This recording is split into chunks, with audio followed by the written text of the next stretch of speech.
It's another edition of Time About the Movies, and today we're taking a look at the films of February 28th, 2003. With 3 films to look at here, let's go ahead and wrap the month up. Let's start off with the biggest new release of the weekend. That is Jet Li and DMX and Andrzej Bartkowiak's latest classic, if you will, Cradle to the Grave.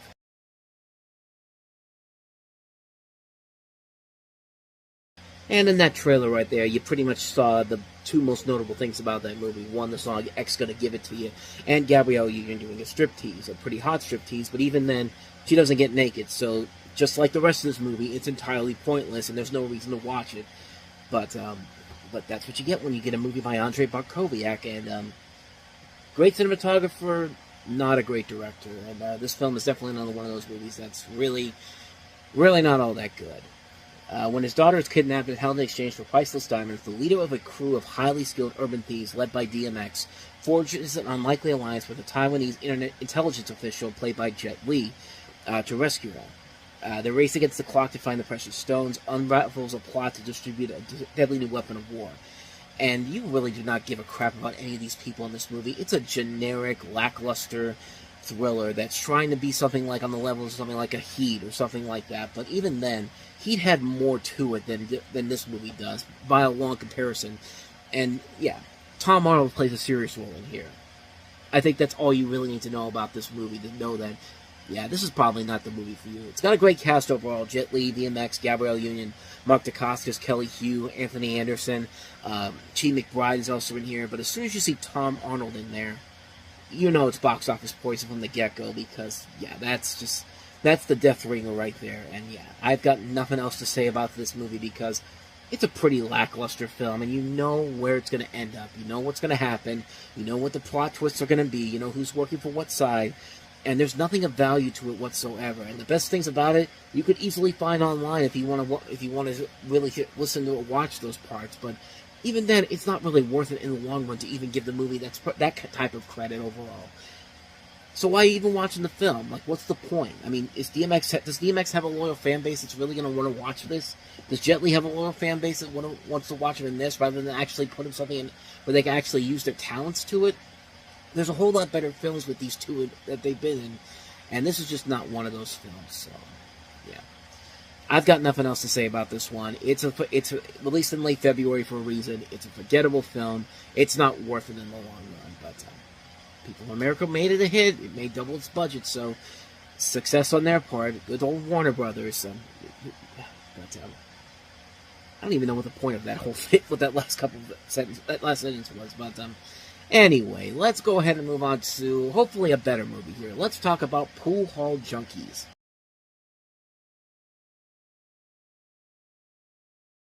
Now, just because The Hustler is the only notable pool movie out there doesn't mean you get the honor of saying that it's the best pool movie since The Hustler. And The Color of Money is a much better film compared to this.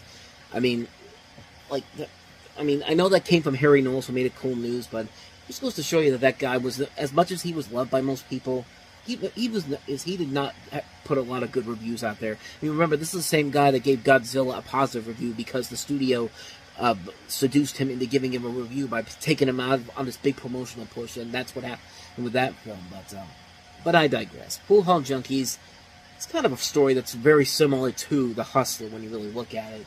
You have a pool hustler who is opposed by his former mentor with a new prodigy in a climactic big-stakes 9-ball matchup with Chaz Palminteri, Rod Steiger in his last film role, Michael Rosenbaum, Rick Schroeder, Allison Eastwood, and Christopher Walken. It's the second movie this year that Christopher Walken has been in, and it's been a terrible, terrible movie.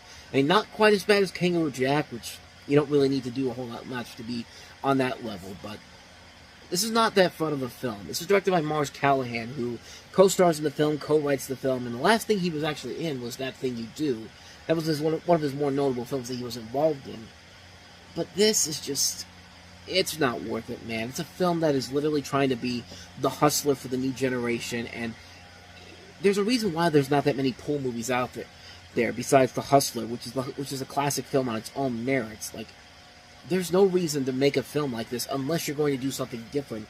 Like, at least with The Color of Money, when Martin Scorsese did that film, he put at least his style to it, and at least it was trying to do more in that film than they didn't try to do here. This is nothing but trying to just modernize The Hustler for a new generation, and it just doesn't work. It's a film that just really is lackluster in so many levels. It's not that engaging. It's not that exciting. It's just not worth it in the long run. That's pretty much all I got to say about that one. But let's go ahead and move on to our last movie, which is probably the most interesting movie of the entire week. It's a little film called A Fish Tale, but some of you may know it as Help, I'm a Fish.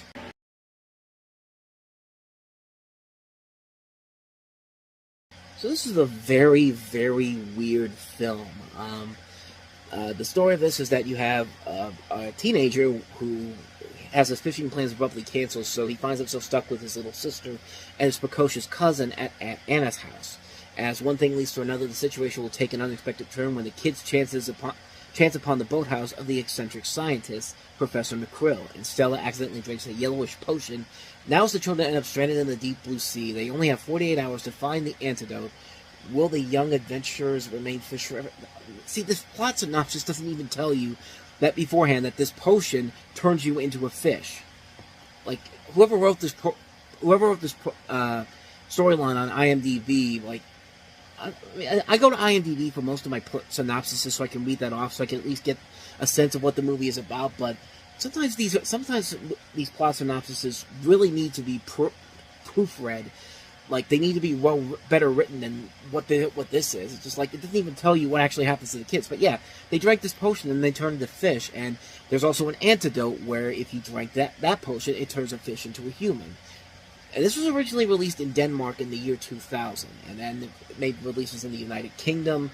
And supposedly it got a release here in the US in 2003. Although there was a redub done 3 years down the road in 2006. So I don't really know who to believe here. Box Office Mojo or Wikipedia, but I'm just going by Box Office Mojo standards. But it is a very intriguing film for a number of different reasons. One is the voice cast for the English dub, because you have some prolific names in here. Alan Rickman, of course, who plays the bad guy here. A good bad guy, too.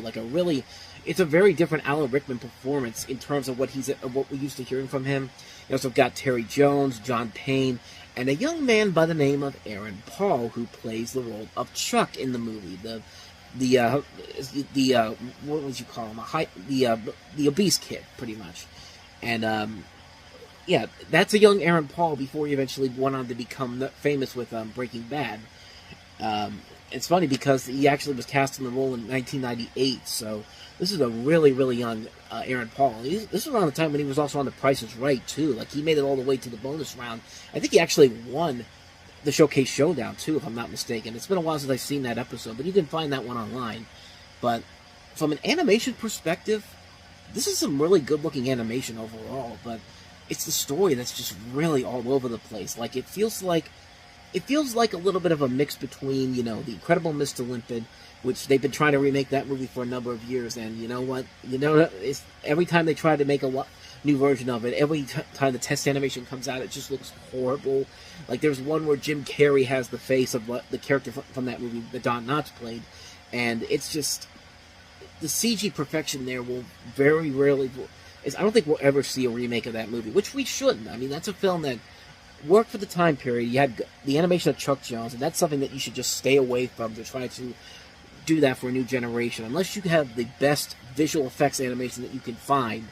But it's like this movie's kind of like a mix between that and 80s Don Bluth. And the most notable thing about this particular movie is what I'm about to show you here. It's the scene where the villain of the movie, played by Alan Rickman, dies. And like I said before, it's the way that this is done. So basically what happens is that the bad guy sees this antidote and decides to use it on the fish, taking a little bit of a time and giving these fish human abilities. And the plan of the main kid of the movie, Fly, is to basically just have him answer questions. Answer questions about, simple questions like geometry questions or math questions and all that. And when the fish doesn't realize it, he keeps drinking it until he turns into a human. And just look at this scene, and I just want you to observe how insane this... I mean, my God, that is... I mean, keep in mind, this was released in the year 2000. Movies were trying to get away from the 80s style Don Bluth films that were classics, Secret of Nim, An American Tail, Land Before Time, that weren't afraid to go dark when they needed to. And I'll give them credit. I like that they went that route, because holy crap, that was dark as hell. Like the dude doesn't even get a last like no. He's just like he just realizes that of course I can't breathe underwater, and then just that's it, silence, and then just he's dead. Like my God, man! Like I have to give the movie the credit for having the balls to go that dark, because man, that is that's really something. That's really something that they were able to go down that route. And actually, the more I think about it, this movie's kind of a little bit underrated, because it's a gorgeously animated film. It's an idea that's actually got some clever ideas to it, and it's a film that could have easily been an obnoxious mess, but when it does stuff like that and actually goes to the insane levels that it does, it makes it worth it in the long run to stick around for it. And I gotta give it credit for going down the route it does, because holy crap, man, it can get dark in an instant, but it's kind of an underrated little gem that you can easily find it online. I'd highly recommend checking it out and seeing it for yourself, because it is something you kind of have to see to believe. It's that insane, it's that crazy, and it's that kind of fun too. It's one of those films that it will make you think back to the days of old 80s G, where you could pretty much do whatever you want to, instead of today where the G rating has just become obsolete. But no, this feels like a film that was plopped out of the 1980s and brought to the year 2000. That's how